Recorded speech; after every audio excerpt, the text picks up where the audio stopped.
ঢাকার মতো একটা ব্যস্ত শহরে কোলিভিং বা একসাথে থাকার ব্যবস্থা কিন্তু দিন দিন খুবই জনপ্রিয় হয়ে উঠছে। এই বিষয়টা ভালোভাবে বোঝার জন্য আমরা বাংলামার.কম আর hotels.com বিডির মতো নির্ভরযোগ্য সোর্স থেকে ফার্নিশড অ্যাপার্টমেন্ট আর কোলিভিং নিয়ে বেশ কিছু তথ্য ঘেটেছি। তো আজকের আলোচনায় আমরা ঠিক এটাই দেখব, কিভাবে কয়েকটা সহজ নিয়ম মেনে চলে একজন অসাধারণ রুমমেট হওয়া যায়। কিন্তু কখনো কি ভেবে দেখেছেন এই জনপ্রিয়তার পেছনের আসল কারণটা কি? চলুন এ বিষয়টা নিয়ে একটু ভাবা যাক, কারণ এর উত্তরটা বুঝতে পারলেই কিন্তু একজন ভালো রুমমেট হওয়ার প্রথম ধাপটা পার করা যায়। এক কথায় বলতে গেলে এর পেছনের কারণটা হলো স্মার্ট ইকোনমিক্স আর একটা কমিউনিটিতে থাকার সুযোগ। ভাবুন তো, বসুন্ধরা, উত্তরা বা গুলশানের মতো প্রাইম লোকেশনে একজন ছাত্র বা নতুন চাকুরিজীবীর পক্ষে একা একটা ফ্ল্যাট ভাড়া নেওয়াটা কতটা কঠিন। কোলিভিং ঠিক এখানেই একটা দারুণ সমাধান নিয়ে আসে, যেখানে বাসা ভাড়া থেকে শুরু করে অন্য সব খরচ ভাগাভাগি করে নেওয়া যায়। কিন্তু কথা হচ্ছে, একসাথে থাকাটা কি সবসময় এত সোজা? একদমই না। সবার অভ্যাস, পছন্দ, অপছন্দ তো আর একরকম হয় না। আর ঠিক এখান থেকেই শুরু হয় ছোটখাটো ভুল বোঝাবুঝি বা সমস্যা। তো আজকের এই আলোচনাটা ঠিক এই সমস্যাগুলোর সমাধানের জন্যই। আচ্ছা, তাহলে আর দেরি না করে চলুন সরাসরি মূল আলোচনায় চলে যাই। আমরা এখন এমন 10টা টিপস নিয়ে কথা বলবো যা মেনে চললে একটা শেয়ার্ড বাসাকে সত্যি সত্যি শান্তির নীড় বানানো সম্ভব।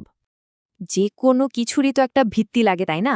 আমরা প্রথমে সেই ভিত্তিগুলো নিয়ে কথা বলবো, মানে এমন কিছু বিষয় যা ঠিকঠাক মতো মেনে চললে দেখবেন বড় কোনো ঝামেলাই হবে না। একটা সফল শেয়ার্ড বাড়ির জন্য সবচেয়ে জরুরি হলো এই 3টে জিনিস। 1. নিজেদের মধ্যে পরিষ্কার কথাবার্তা। 2. সবার ব্যবহারের জায়গাগুলোর প্রতি সম্মান দেখানো।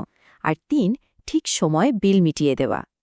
দেখুন, সবচেয়ে বড় সমস্যাটা হয় কিন্তু অনুমান থেকে, মানে কিছু না বলে মনে মনে কিছু একটা ধরে নেওয়া। এর বদলে যদি শুরুতেই সবকিছু নিয়ে খোলাখুলি কথা বলে নেওয়া যায়, তাহলে কিন্তু অর্ধেক ঝামেলা কমে যায়। যেমন ধরুন, কে কবে পরিষ্কার করবে, বাসায় গেস্ট আসলে কি নিয়ম মানা হবে, এই ব্যাপারগুলো নিয়ে আগেভাগে আলোচনা করে নিলেই আর পরে মন কষাকষি হয় না। এরপর আসি কমন স্পেসের কথায়। রান্নাঘর, লিভিং রুম, এগুলো তো সবার, তাই না? এই জায়গাগুলোকে সুন্দর রাখাটাও কিন্তু সবার দায়িত্ব।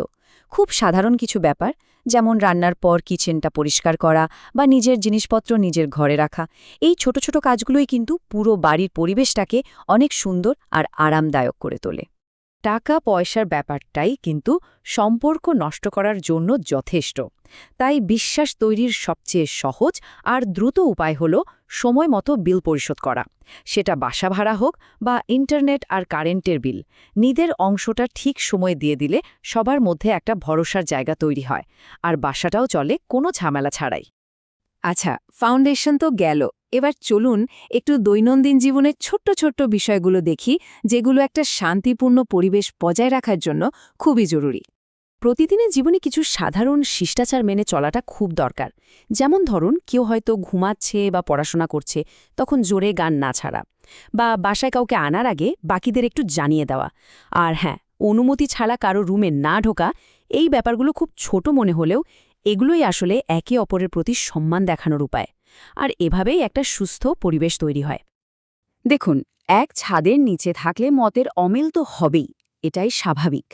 কিন্তু আসল কথা হলো সেই অমিলটা আমরা কিভাবে সামলাচ্ছি।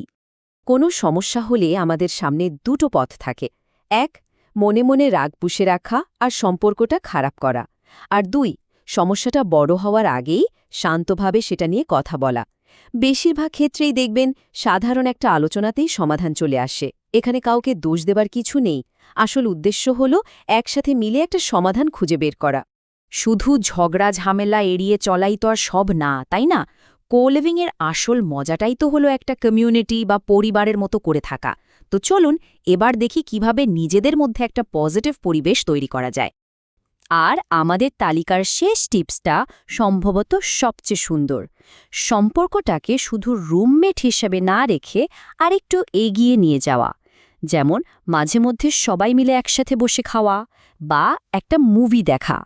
কারোর হয়তো পরীক্ষার চাপ যাচ্ছে বা অফিসে খারাপ একটা দিন গেছে, তখন তার পাশে থাকা। এই ছোট ছোট জিনিসগুলোই কিন্তু রুমমেটদের একটা পরিবার বানিয়ে দেয়, আর এটাই কোলিভিংয়ের অভিজ্ঞতাটাকে অসাধারণ করে তোলে। তো আমরা এতক্ষণ যা যা আলোচনা করলাম তার একটা সারসংক্ষেপ এখানে দেওয়া আছে। দেখুন, স্পষ্ট যোগাযোগ থেকে শুরু করে একে অপরের সীমানাকে সম্মান করা, এই প্রত্যেকটা অভ্যাস কেন জরুরি আর তার ফলাফল কি সেটা এক নজরে দেখে নেওয়া যায়। এগুলোই কিন্তু দীর্ঘমেয়াদী শান্তির মূল চাবিকাঠি। পুরো আলোচনার সারমর্ম যদি এক লাইনে বলি তাহলে সেটা হবে সম্মান, দায়িত্ব আর খোলাখুলি আলোচনা। একটা সুস্থ আর সুন্দর শেয়ার্ড লিভিং পরিবেশের জন্য এই 3টে জিনিসের কোনো বিকল্প নেই। তো সব শেষে প্রশ্নটা কিন্তু এটাই যে আমরা নিজে কেমন রুমমেট হতে চাই, কারণ দিন শেষে আমাদের নিজেদের আচরণই ঠিক করে দেবে আমাদের কো লিভিংয়ের অভিজ্ঞতাটা কেমন হবে। ব্যাপারটা আসলেই ভাবার মতো, তাই না?